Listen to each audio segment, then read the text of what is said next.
Gather round, friends. It's time for Officials' Tales.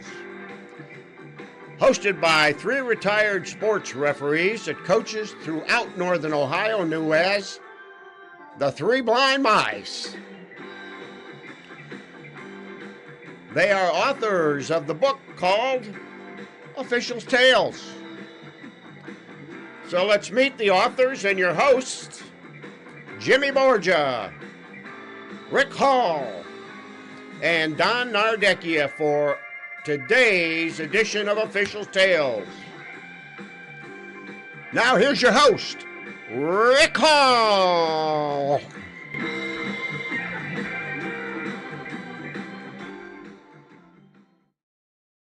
Welcome everybody to Officials' Tales, our continuing episodes of baseball. And we have a great guest today, Tim Campbell. Now, we knew him mostly for basketball because none of us did baseball. And I got a little picture to show you later where he was part of our three-man clinic. But before we can get to Tim, we're going to start off with Nardo like always. Hey, Nardo. Hey, how you doing, Rick?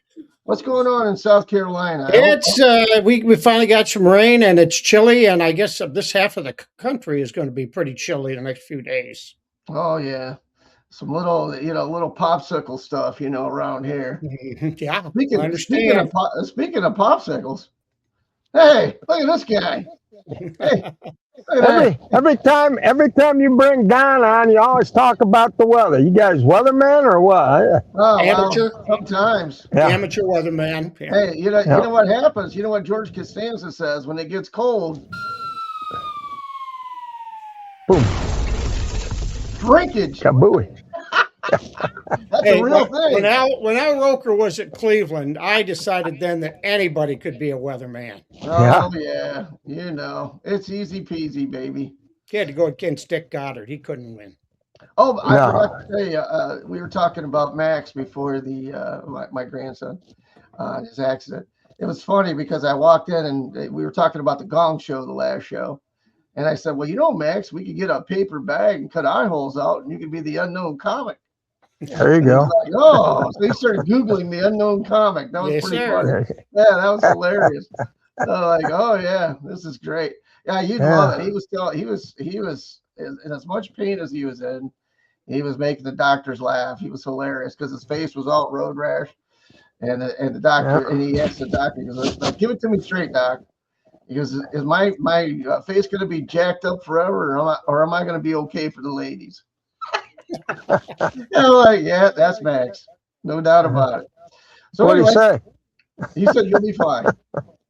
You just got to heal up, baby. So, all right, on to our special guest. Did you get a Jerry curl or what today? Jim? No, just kind of off to the side there, man. You guys are just jealous. That's all. I got hair. Yeah, I got hair. Yeah. You got to have something, I guess. Yeah. You got to have some for those grandmas. You know what I mean? Yeah, boy. Yeah. Yeah. Especially when you try to do two of them at the same time. That's rough. I don't know. That's interesting. So anyway, I go down to the rec center all the time. I know. Okay. Picks them up at the pool, baby. Yeah. Anyway, so let's get date without having to spring for anything. That's right. Yeah. Think about that. Yeah. Yeah. Get outside about another month. There you go. All right, so let's bring Tim on. Now, Tim, we've known Tim about a really long time. This is one of the first times that Tim worked with us. And if you notice, Jimmy was talking about hair. We actually all had hair. And this was correct me if I'm wrong, Don, but this is one of the first three-man clinics we did. That is the very first one that was held up at St. Paul. There were 8 teams in there, and our experts, that's Tim in the front row with the knee brace on. Yep. On the right side, and next to him is Gary Parker, and Gary was he's from over south of Tiffin, and he worked up in Division I women's basketball, and in the back row there on the T-shirt, Smiling Dave Danhoff, who got into the Mid-American Conference before he stepped back away from it, but he is very successful. Willard boy that went to Findlay with a lot of good officials came out of Findlay. I don't know what it was, but they're just in a good spot in the state, knew the right people, and had a lot of good people came out of there. So that was our first one. They were our experts for sure. So what do you think of that, Tim? I did have a little more hair back then. That's something, ain't it? Yeah, there are a lot of these guys. Well, I shouldn't say a lot, but a few of these guys aren't even with us anymore. Oh, that's a shame. We got Don's little guy there in the front, and some of these guys, man, oh man, that was 3-man mechanics in its infancy, boy. Big time infancy. I mean, we didn't know what the hell we were doing. So, yes, sir. That was the way to learn it, though. I'll tell you what. Only one way. That's it. Yep. So now we know that you're the basketball guy, but we know you're really the baseball guy. So Don, you're gonna take it over from there. Yeah. So let's learn a little bit about Tim. Excuse me. Northeastern Ohio guy. You're all Northwestern Ohio guys as far as officiating goes, as far as the way the Ohio High School Athletic Association does it. But he was on the western side of Cleveland and not too far away from where we officiated a lot. But a little bit about what you did growing up, Tim. I played football and baseball in high school. Was a first baseman and in baseball, but I went on to Muskingum and played football there. Took a umpiring class while I was at Muskingum, and basically it covered the rules but didn't cover the mechanics. So my first summer umping baseball, we had a tremendous 2-hour mechanic session, and they sent us on our way. Yeah, it was 2 hours, and then we had to figure out the rest from then on. So, but I was lucky, just like all of us. We had some excellent mentors that took us under our wing, and I umpired baseball when I was in college 7 days a week throughout the summer. Well, that put a little money in your pocket. Yeah. My very first games that I did a CYO double header, and I got paid $1 an inning. I was thrilled. And they split the game. Both teams won a game. I was walking off the field. Both coaches said, "Hey, you did a hell of a job. That's great." And I thought, this is wonderful. This is great. I had a lot of fun, made some money, and then 2 nights later, I found out what it was like to get screamed at. Oh, that was the second lesson. If you believe them when they tell you did a great job, you got to believe them when you tell you stink. So. Yep. Yeah, I found that out too. When a coach that loses tells you did a nice job on the game, that's when you take to heart. But the rest, it's just setting you up for the next one, I think. But when a coach comes in like that, that's when you listen and pay attention and whatnot. So as we get started here, of course, a lot of Norwalk people. I happen to know that there was a guy that went to Muskingum that coached and taught here in town for a number of years.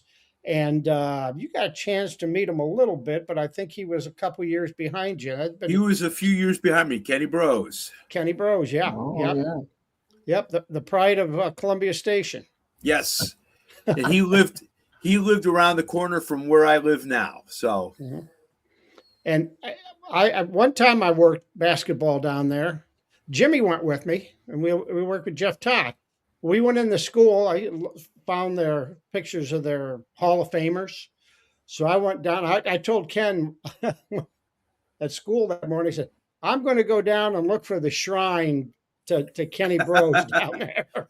And I saw his picture and his, big, as the preppy guys back then would wear the sports coats that had big plaids on them and whatnot. And he looked like the guy that probably got out of high school in about 1975 or something like that, and 76. So That's I pretty went back the close, next yeah. day and told myself, I'll tell you, I was a little underwhelmed by it. I got the picture in case we have to use it here at the high school for something, so I'm well aware of where Columbia Station is, and I knew at that time also that you were teaching there. Now, what subjects did you teach? I taught college prep British Lit, AP British Lit. I taught speech, and I taught a contemporary cinema class. We watched movies and got to write papers. Nice. There you go. I showed them movies that I liked. So hey, there's the advantage. They did sign off on R-rated movies too. So the parents signed off on them. Yeah. So did you coach at all when you were at I coached some Columbia? Football. And I was, when I got out of football, a gentleman by the name of John Dickerson, who you guys know, you gentlemen know. John suggested I get into reffing football, and I took the class from John. I think it was at Lorain County Community College. No, it was at the Lorain County JVS. And the rest, they say, is history. I ref football. I got out of football because my son was playing football at the time and really never got back into it. But I ref football, basketball, and baseball. So you're busy guy. And that's where we met on officiating college basketball. Mm-hmm. And it was also when you were in the football business, you joined in helping us, one of the staff members, when we were advancing the North Coast Football Clinic. Yes. And I think we got. Did you have a picture of that one, Rick? No, I don't think I've got that. Okay, all right. I know we had one but when we were at Oberlin College, when we were doing Oberlin College, that I found. So always a pleasure to work with this guy. He knows his stuff. He really knows his stuff, and he'll talk. I'll tell you what, he'll talk your leg off about baseball umpiring, because he's been all over from starting out at that CYO level. You had quite a career from that. Let's talk baseball right now. Let's do that. What would you like to talk about? Well, how long did it take you to start doing sanctioned, by the Ohio High School Athletic Association? Actually, those games took me a year, because when I was at Muskingum, there weren't a lot of umpires around there. So we got calls, and I went as far away as Lancaster to umpire games. And my first tournament game was at John Glenn, right down the road from Muskingum, and we worked the sectional final there. Very nice. Lucky, yeah, and I had yet to learn. I guess it was the Dunning-Kruger effect. You don't know what you don't know. And we were finding out stuff along the way. Well, there was a lot of that back in the days when we started in officiating, because education for officials wasn't nearly what it is today. The time spent with a mentor, learning the mechanics well, because it doesn't matter how smart you are by the book. If you're not where you're supposed to be when you need to be, all the judgment in the world isn't going to help you, because you're guessing. Right. And, just things like that, how to be where you need to be. But the one thing that follows through from basketball to baseball to football is you're not a spectator. Everybody wants to look at the ball. Everybody wants to look at the players. When a baseball's hit, let's say you got a runner on first base. Who's watching the runner on first base to make sure he touches the bases? Who's watching the catch, the tag up? So there's a lot of things that carry over between basketball and football and baseball, because we all have jobs to do to make sure that the game is well covered. Absolutely. And it takes a while It takes some missing a call to realize I missed it because I was looking at the ball, not at what I'm supposed to watch that may have bearing on the next call coming up. And you're right. That way in basketball too.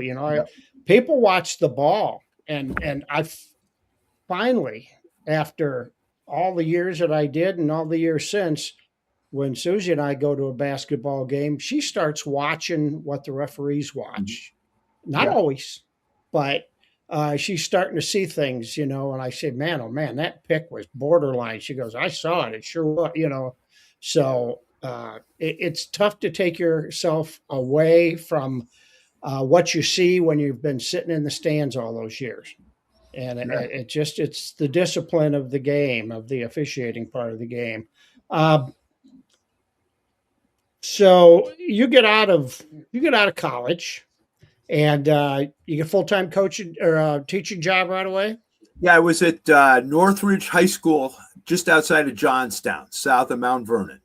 Okay, so you were down in Central Ohio then. Yeah. Any connections there that you got in, or just lots of applications? I had umpired with Zanesville, and somebody in Zanesville knew the people in Newark, so I got into the association there in Newark. Mm-hmm. And again, it was a large area, so we got hired fast. Mm-hmm. I didn't work any JV games. They just hired me right away, and they threw me into the fire. So it was baptism by fire. Well, I had the same thing with basketball when I, getting into the girls' games, because back then you didn't have to. If you had a JV certification, you could do the girls' varsity games, and there were more and more high schools. That was when they were just seriously adding girls' basketball. Mm-hmm. So it was a boost for me. It was right time, right place in the history of girls' basketball in Ohio, that I was working all the time. And of course, when you did do a girls' game, then you did the JV game first and you did the varsity. Mm-hmm. There was that much of a shortage of officials. So you did them both, and people got to know you pretty quick because they needed officials, and they were happy to see you, truly. And it worked out really well. So you're at down at the junior high, middle school, you said? I was at the high school. At the high school, okay. Yeah. So how long did you stay there? How'd you eventually work your way back up into Cleveland? I taught for 3 years, and I one time I thought I wanted to be a head football coach, and I knew I wasn't going to do it there. Some people I knew mentioned that Columbia High School had a teaching job opening, coaching job opening. I took that, sort of fell into that, and it was really nice. And, I was closer to home, closer to my friends. But again, and I think all of us know, you three know this, that when you move, the connections, you got to make new connections. Mm-hmm. So when I came up here, I had to make new connections with baseball.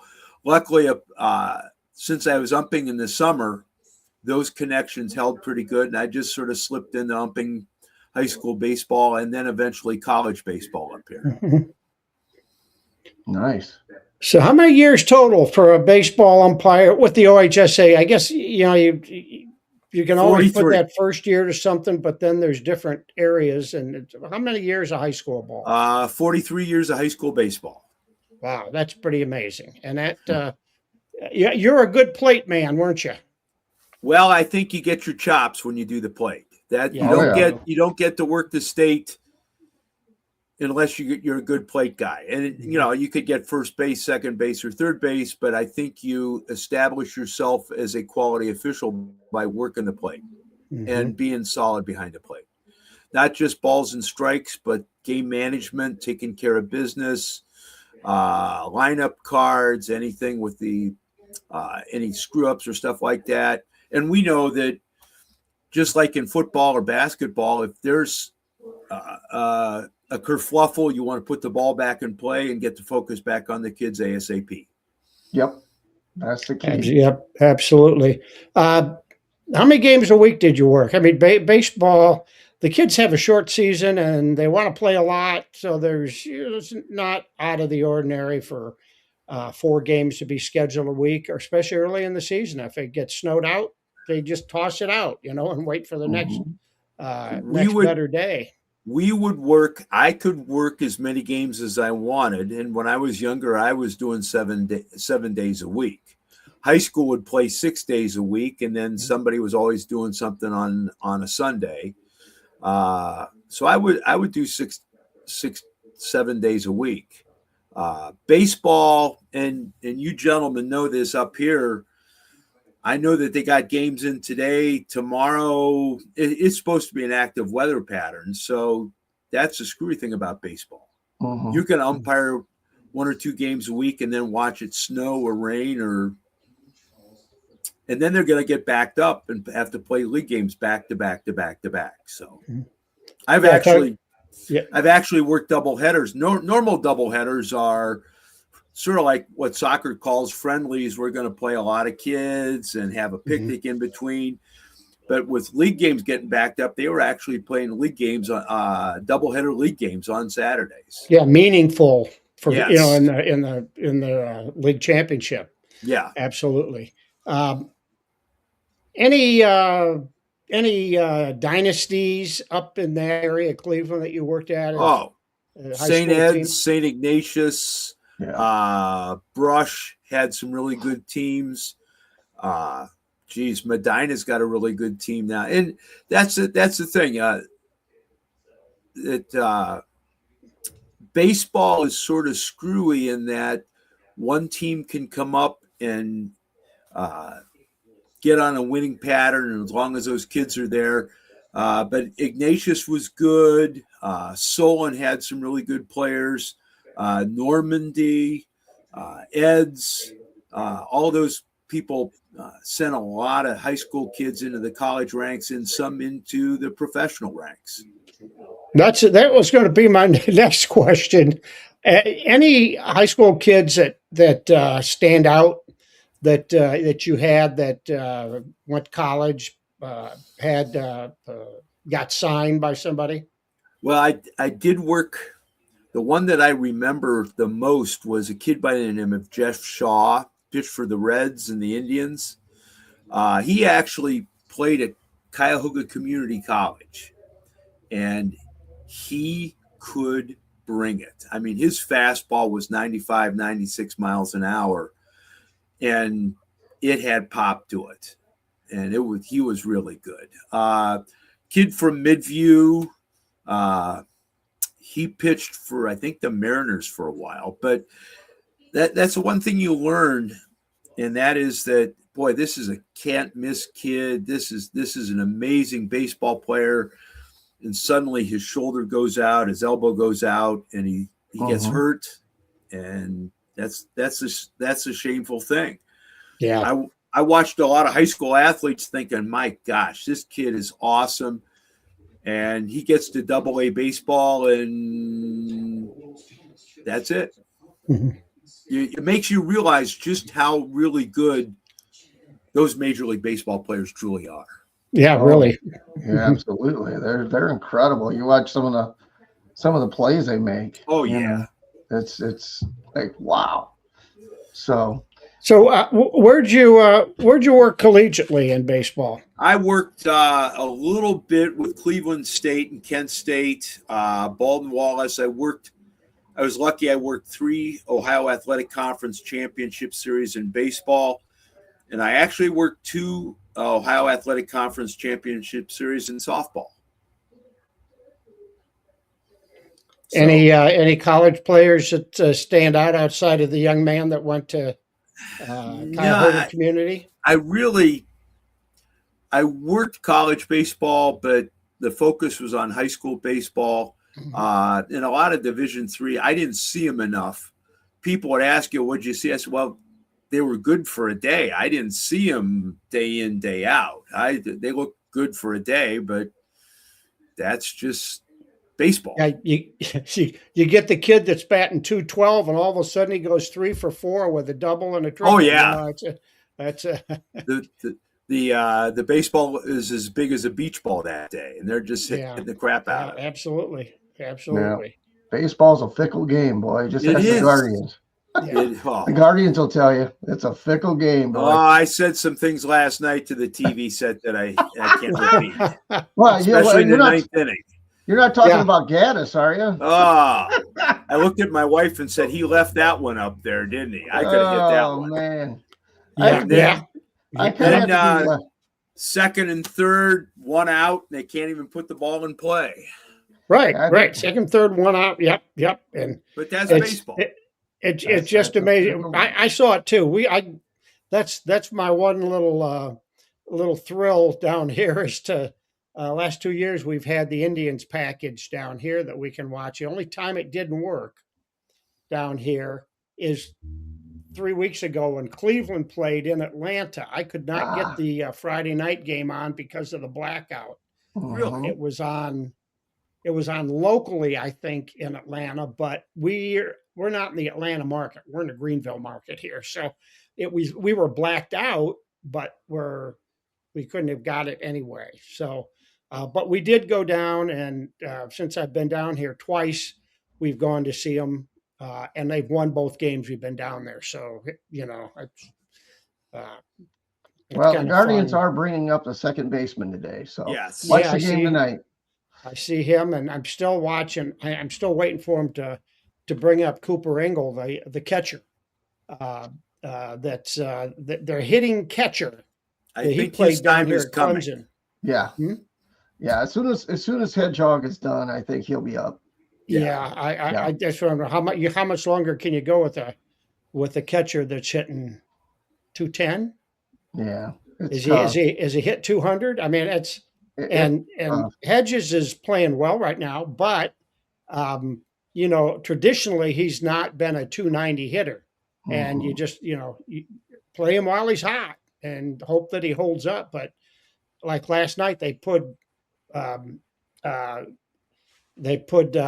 into not Hedges, but they put Naylor into pinch run, and then he was up to come up for the next at bat. And it just not good situation with what he's batting there. So anyway, hey, we're talking about high school stuff. We're talking about college stuff. The Guardians will solve their problems as long as they take a huge infusion of money.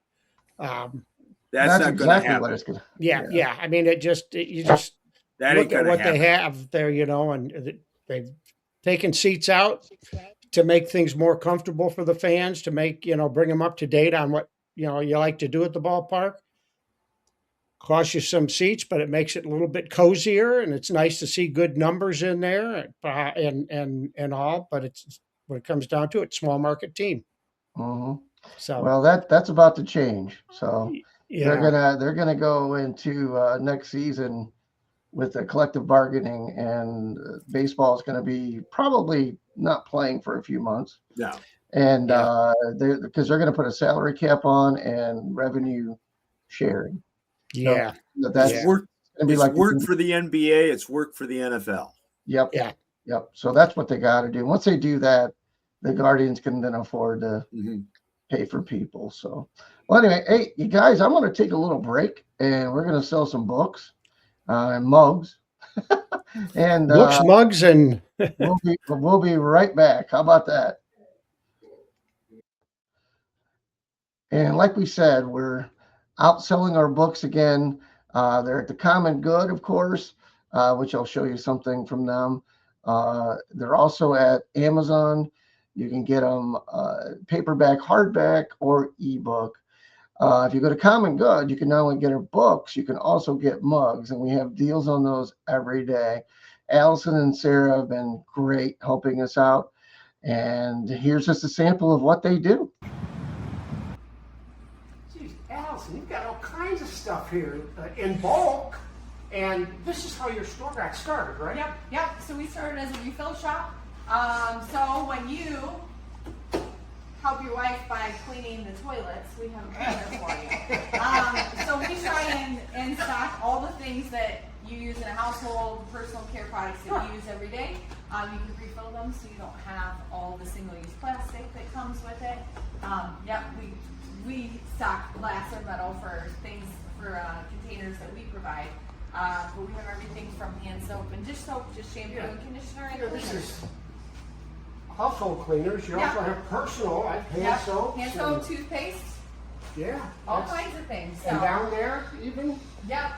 Dishwasher detergent, laundry detergent, hair care products, all kinds of things. So, and you can bring your containers from home and we'll refill them as well. That's amazing. That's just amazing. And this is how the store really started. This is what. Yeah, this was our business, and then the Common Good came about when we joined with other local businesses. Because having a storefront's not an easy thing to do, Bingo. but together we can. Start small. There you go. Absolutely.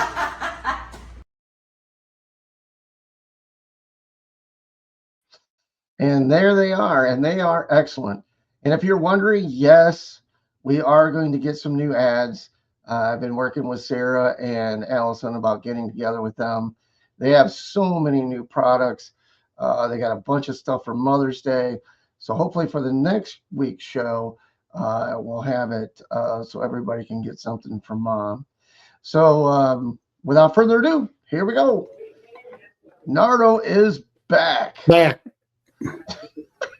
Did you hear that cackling in the background right at the beginning of the commercial? I wonder who that was. Yeah, I know you were filming, strange. and there was somebody else in the store, but I wouldn't know. I wonder if it's this guy. Yeah, not Look me. at that. cackling. Yeah, okay. Yeah, it was only Yeah, about I wouldn't cleaning do the that. toilets. I wouldn't do that. Right. I think they were talking about cleaning and bathroom, and I couldn't put him and bathroom together. Whatever it takes, brother. Whatever it Yeah. takes. You got to keep them happy, and that's hard as hell to do. Yeah. You know? Yeah. The longer you're together, the harder it is. Let me tell you. Right. That's Who cleans the one in that mobile studio? What's what? Who cleans the bathroom in your mobile studio? I just leave it for the wildlife out here. The first tree is for number one, and the second tree. Well, two trees for kind of hold me up. Okay, let's not go there. So yeah. All right. Without further ado, let's bring Tim back. Hey, Tim, welcome back, buddy. Thank you. Hey, and it's good to have you back. And I know we were talking when we went to break about the changes in baseball. And before we get into what you've seen, I've got a quick question. Now that we've got the new challenge rule, you being an umpire and such, what if you were back there behind the plate and those guys kept tapping their damn helmets, trying to challenge everything? Does that affect how you call the game, or you still call it the same because you're according to the percentages, they're 90-some% correct anyway? I don't know how the major league umpires, they've been told what to call. I think in many cases it adds a lot to their credibility. Now, last night they were challenging the Guardians game, and that they kept on winning the challenges. Yeah. And I'm thinking, if I'm back there behind the plate, I'm just going to walk back in the umpire's dressing room and say, I'm done. But you see how close those pitches are that just nick the strike zone, and Right. They challenge them. And I would imagine all those umpires, those major league umpires, and a lot of them have grown up with that system throughout the minor league too. Sure. So they're used to it. And they're used to being challenged. So that game I went to in Atlanta that I was talking about this year, I think the guy that night, I think there were 7 challenges, and he was wrong on 5 of the 7. That is not a good. That's tough. Overall on the game, if he missed 5 calls, that's acceptable. But again, it was just on the challenges. And well, I know they're going to do the check swings too. Now that's not yet, but I know, from an inside source that I have, that next year they will be. They're playing around with doing the check swings too. So that'll be interesting because check swings for a long time have simply been our judgment. Did he attempt to? Did he offer it to pitch? Did he offer it to pitch? So I don't know how they're going to do it. That'll be interesting. But anyway, now going back to the original question, like you've been in baseball, for a really long time. So from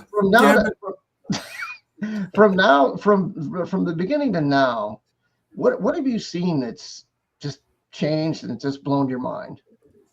Well, as an umpire, when I first started, all of us wore an umpire mask. It was made out of repurposed Sherman tanks. They were heavy. The first 2 or 3 weeks of the season, your neck muscles, your shoulder muscles were just sore. But the thing about it was when you got hit with a foul ball, you really didn't feel it. The mass of the helmet absorbed it. Now, umpires, the masks that we wore, that I wore, that they're wearing now are made out of aluminum, magnesium, titanium, and they're meant to be more of a sort of like a Formula One race car, that when you get hit, they spin, and that absorbs the contact. But when you get hit right on, as you see some of these umpires, I got hit with one. I'll never forget it. Berea High School, I got hit with a baseball. My whole jaw shifted. It almost locked. Looking back, I really think I had a slight concussion. Today, though, and catchers, when I started, simply wore a catcher's mask. Then they had to go to the throat protector. Now they have to have a Noxie stamp on them, and I would say 99% of them are wearing a hockey mask, which much safer.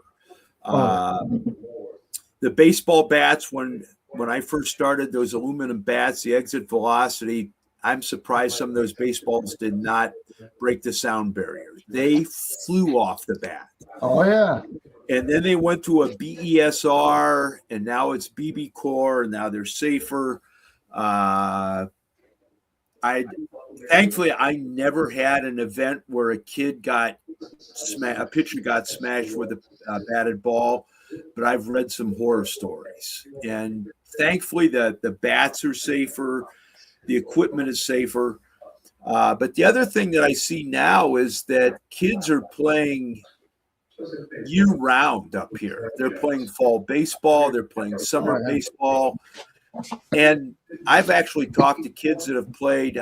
They're excited. I'm playing 70 baseball games in the summertime. Minor league teams, some of the minor league teams don't play 70. Don't get that much. And what happens is these kids are staying in hotels on weekends, and it stops being fun. And there's no pitch count for a lot of those games. Right. High school baseball now, each state has a pitch count. Now, as an umpire, we're not subjected to the pitch counts. That's between the coaches and the Ohio High School Athletic Association. But that is safer for the kids as well. They can pitch so many pitches. They've got to rest so many days. And that is much better, too, because 20 years ago, there was no pitch count. Kids could pitch every day if they wanted to. Oh, yeah. Yeah, well, they're trying to help with injuries now. I know that, but you're right. And it depends on the tournament. My oldest grandson, he plays travel ball, and it just depends. You go to a different area, they do it different. Yeah, it's bizarre.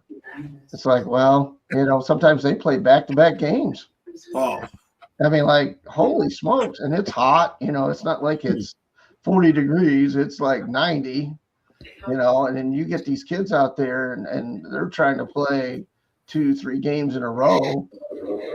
I mean, it's tough on them. And actually we've had coaches that said that, a lot of the travel ball is ruining high school sports because of the way it's handled. And, they get all the clean, good uniforms, and get junior high and the freshmen don't get them, you know.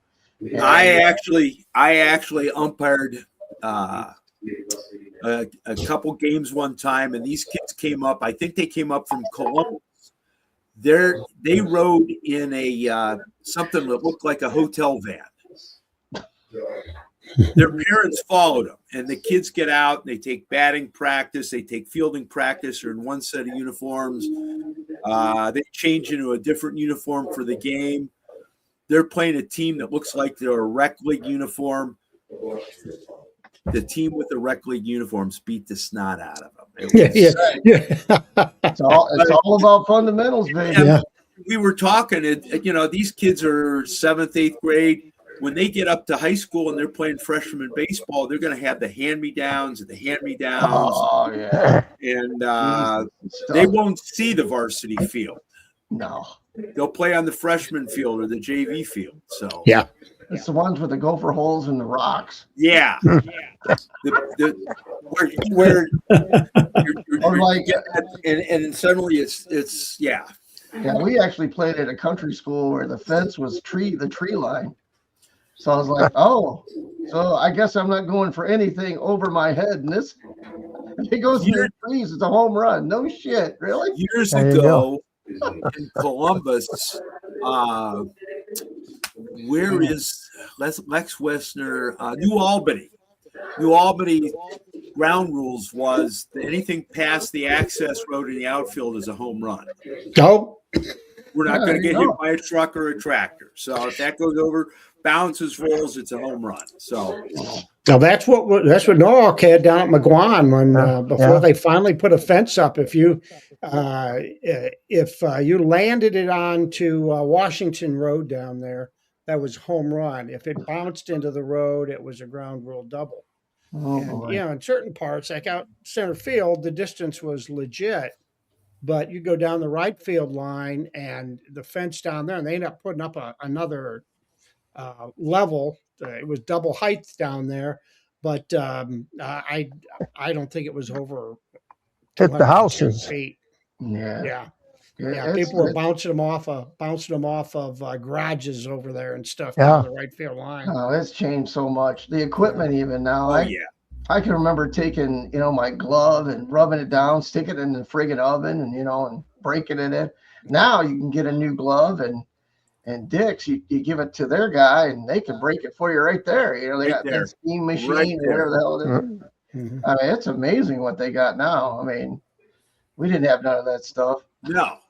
We were lucky to have balls and hell with stitches in them. What are you talking about? They had covers on them. Yeah, covers on them. It's a string. Another thing here in Ohio, our state tournament is one game. You play sectional, district, everything one game. Their teams down, their schools down in the states down in the South, that when you get to maybe the district or the regionals, it's best 2 out of 3.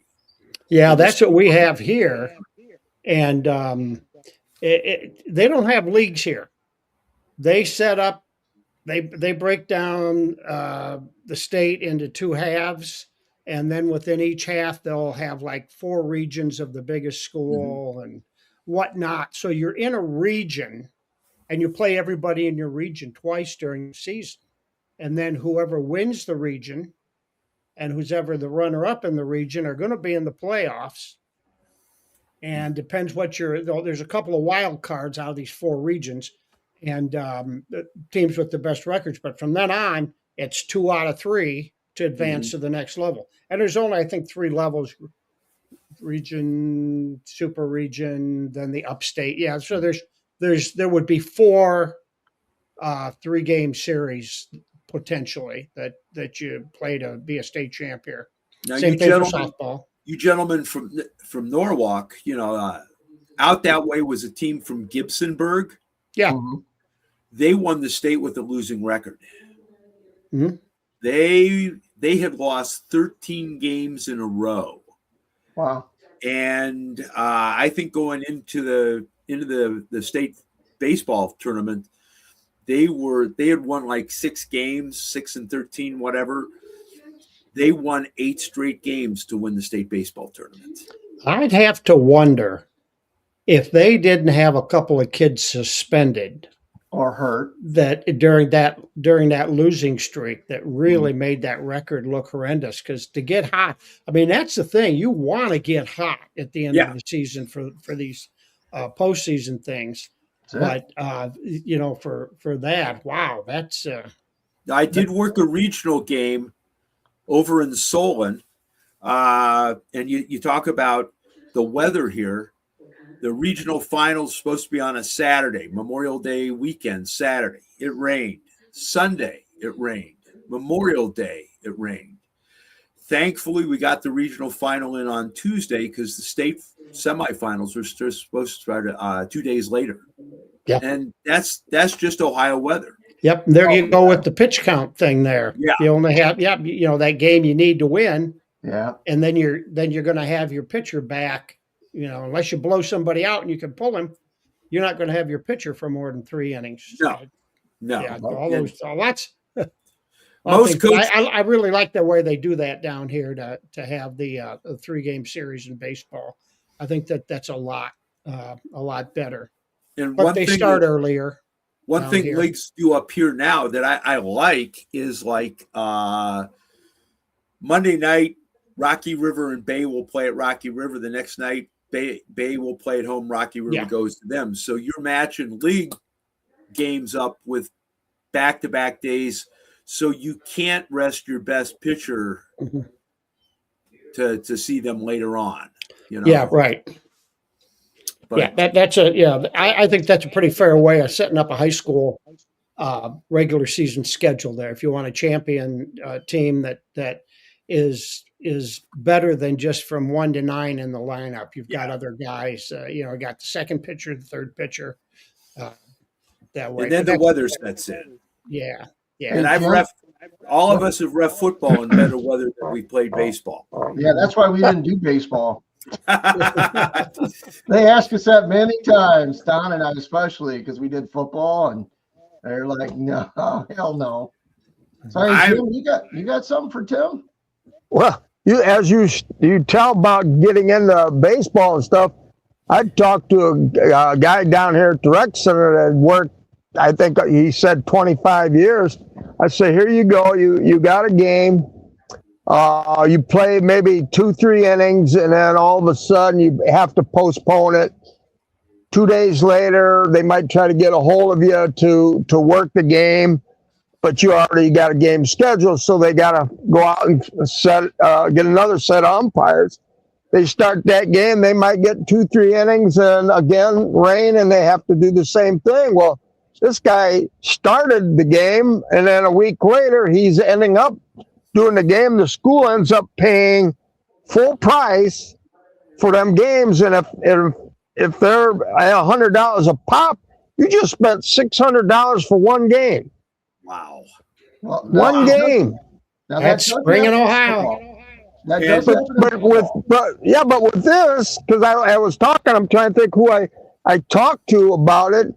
That they were getting to a point where they're going to start charging for baseball in high school in order to take care of this problem. I mean, if you end up doing that, maybe even if you did it twice at your school, you're looking at $1,200, where you might have done 6 games for that same amount. Sure.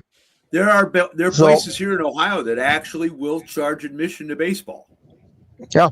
Sure. I'm surprised, because you go anywhere around here and you just walk up and sit in the stands. But there are places that will, and I think it's a great idea. I mean, you charge for football, you charge for wrestling, you charge for girls and boys basketball, and charge for soccer. Yeah, everything. And baseball and softball tend to be a non-revenue sport. Yeah, so you need to bring some money in. Yeah, because it's crazy. I know that does happen to us. That does happen to us in football. I mean, there are times where we have lightning or whatever, and then we're going. That's Friday night, and they want to play it Saturday, and we're somewhere else, or we got a JV game and we can't do it, and it does happen, but not like baseball. Baseball is nuts. baseball, most of us belong to a local association, so schools will hire that association and an assigner to take care of their dates, so that the rainouts, well, okay, we got rained out today, I can send the same two back tomorrow. No, I got to make a change. And then one of the issues is I'm scheduled to work a sectional or district game, but they've got a rain out and they need to make it up for a league game. So who do you find for those games too? Right. So when you start working the sectional and district tournaments, those take precedent, but then you're getting maybe some backup officials for some of the other games. Oh yeah. Hey Don, you got something for Tim as we close out here? Well, I just want to talk a little, away from baseball. You had a good run as a football official, and it was fun seeing you at those clinics when knowing you from basketball. I didn't even know you were a football official in there, but our good buddy Larry Last, I didn't realize that you worked a few years with him, and he had a great crew. He was a great crew leader. He was a great teacher too. Yeah, he taught me a lot. Yeah, he was very good. And basketball, I wouldn't have asked you if I didn't know how good a basketball official you were to come and join us. And I've told a lot of people that the people that I asked to do that are people that I would like my son to learn how to officiate from, and to try to get guys. For some reason, we look a lot younger there. Yeah, the whole bunch did. But that was, gosh, I could have told you what year that was. That was probably 90. It was early 90s. Here you go. Oh my! That was 1995. Yeah. Because I got this was just sitting here. This was an article that was in a paper about the next year when we did that. Here, we get that up here. And I just looked at the date on it because that was an article that they came up and watched how we did this and everything. And Dave Zaborniak was our guy that year. And, another good guy. Boy, he get taken from us early. Yeah. Yes. Dave was a very good official. But your run of basketball, how many years did you do that, Tim? I probably did basketball 20 some years. And unfortunately, genetics in basketball burned my knees out. I ended up having a bilateral knee replacement. In 2007, I did work baseball after that because the fields were soft. Sure. But my orthopedic doctor said the only thing I could run for was my life after my knee replacement. And you only got to outrun one person. Yeah. Yeah, right. I was thinking, you were talking about your grandson on a bicycle. Yesterday, there's a North Coast Inland Trail that goes from Elyria to Wakeman out to Norwalk. I'm thinking, should I pedal to Norwalk today? There you go. I went to Wakeman and back, but I'm looking at a friend of mine saying, they found some black bears out here, and I wonder if I could outcycle a black bear. And then they did really. They found black bears along that some trail? out in Ashtabula and some other places. Okay. And I looked at him and said, all I got to do is pedal faster than you. So that's it.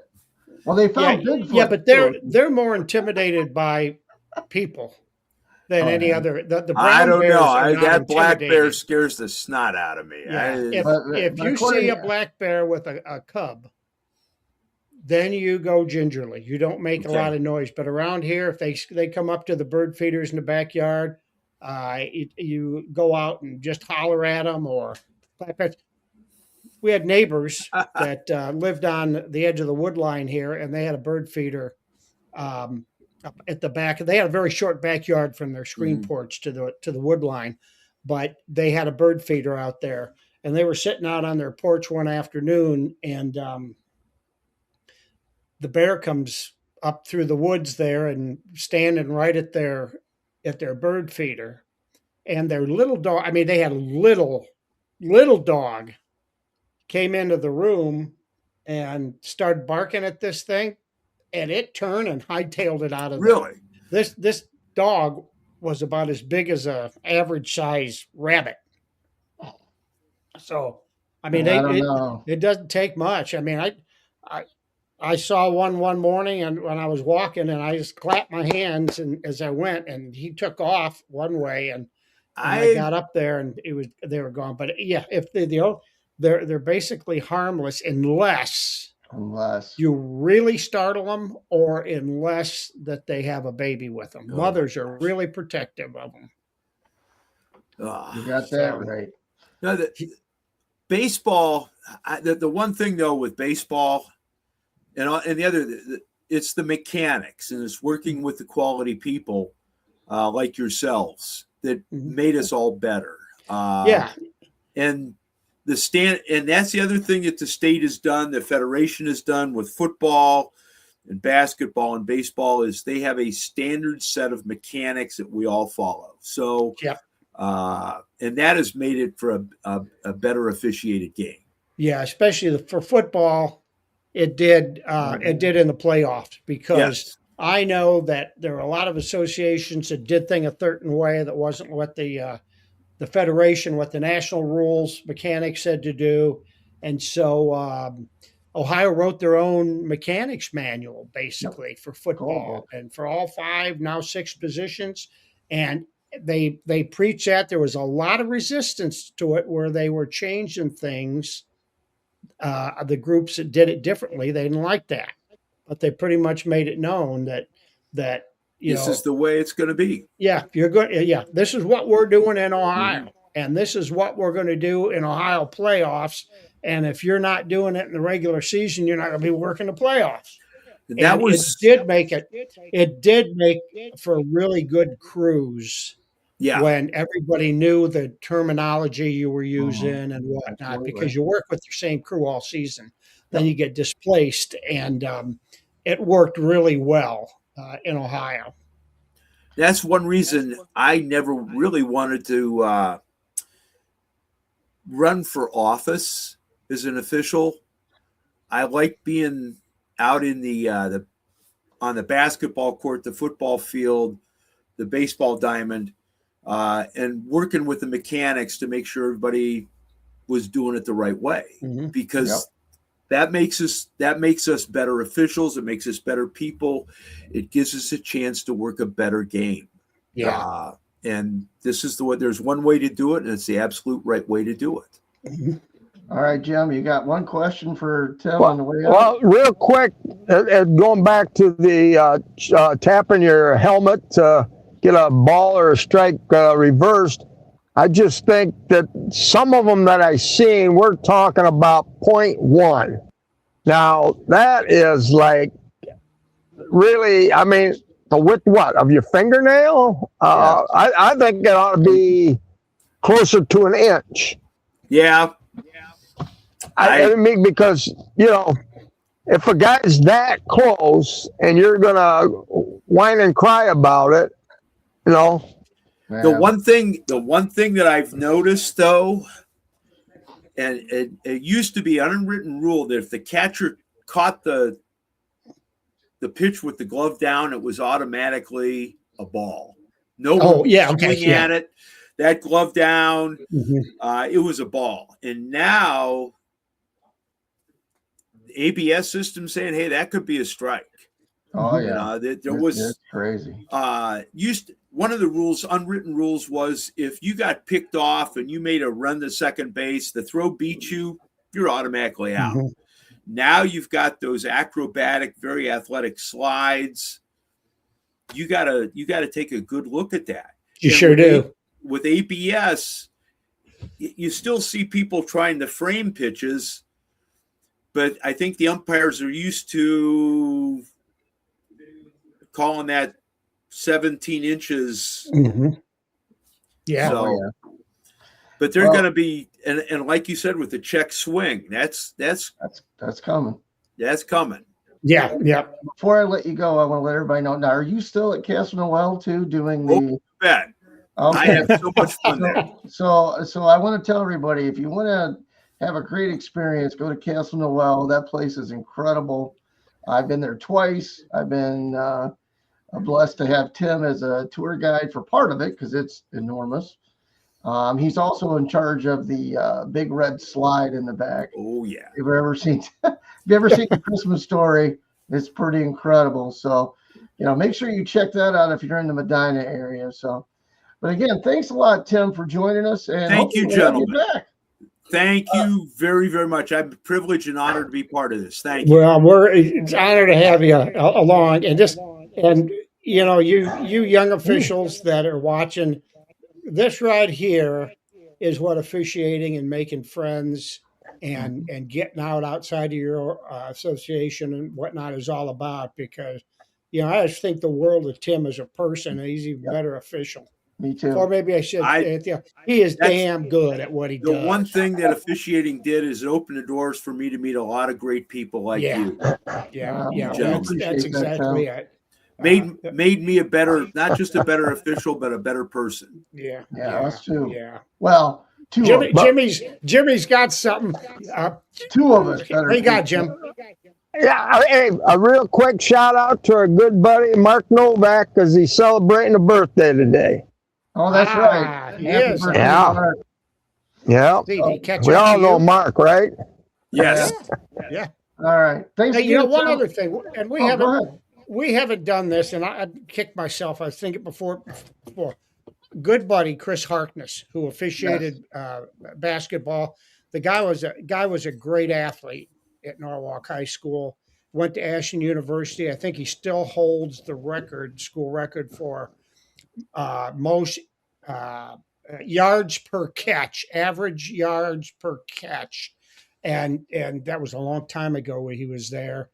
He was named the head girls basketball coach over at Perkins High School about a week and a half ago. He was been an assistant coach over there for the last couple of years, still trying to officiate a little bit. He was assistant at Norwalk when his daughter played, Little Hark, and I'm just really happy for him that he's going to be a head coach because he's been valuable. The kids really relate to him. Yep. He played in the World Football League when they had that going on over in Europe, and he also he was the Iron Man when Cleveland Ironmen, the Arena Football League team.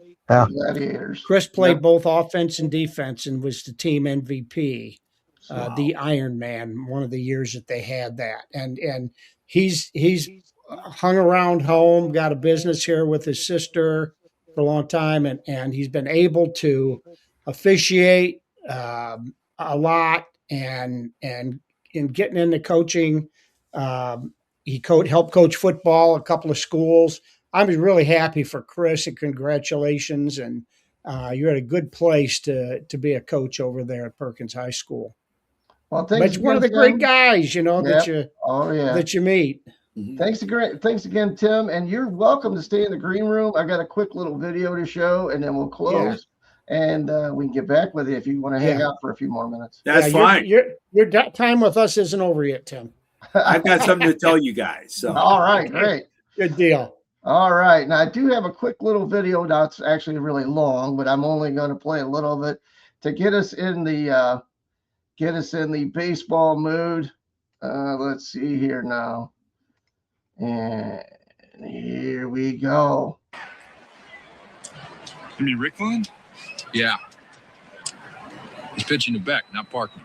He wants the writing, the vile thing, the grab your throat and choke thing. Blow it out your ass, lard mouth. Oh my God! Oh my God!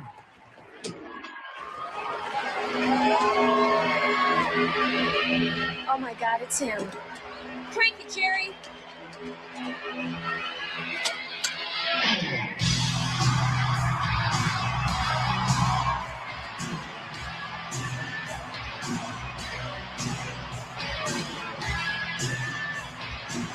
Oh no! Not that goddamn song again!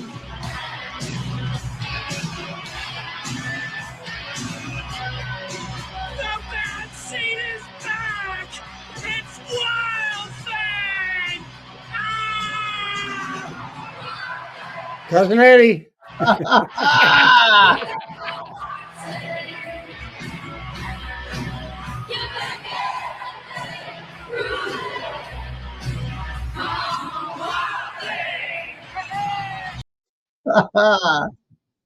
Hey, that's one of a kind, guys. That's There one it of a is. kind.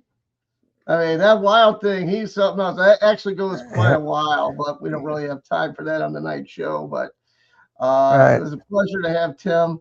You know, we just love having our guys on here, and we're finally getting a big enough audience where people actually want to come on our show. So that's kind of nice. And we thank everybody for doing that for us. I think we're averaging anywhere from 1,000 to 3,000 or 4,000 views a week. So we really appreciate that. And we thank you guys for tuning in. So we'll be off for about a week. So we'll have another new show for you in about 2 weeks. Oh yeah, I can't wait to see you then. And maybe Jim will have a new look by then or whatever. You can't improve on perfection. Like, what the hell? No, well, see, maybe I should have got that hair that I got from my haircut this morning and sent it back to you guys. I'll tell you, I don't know. I still think you might want to cut that paper bag, holes in that paper bag. And the unknown I think that'll fit over that ball cap of yours. You could cut a little thing at the top and set your bill out through there at the top of your hat. I might do that next show. Who knows? There you go. All right, thanks again for watching, everybody. God bless. Have a great day. Yeah. Be safe, everyone. Take care. That's all, folks.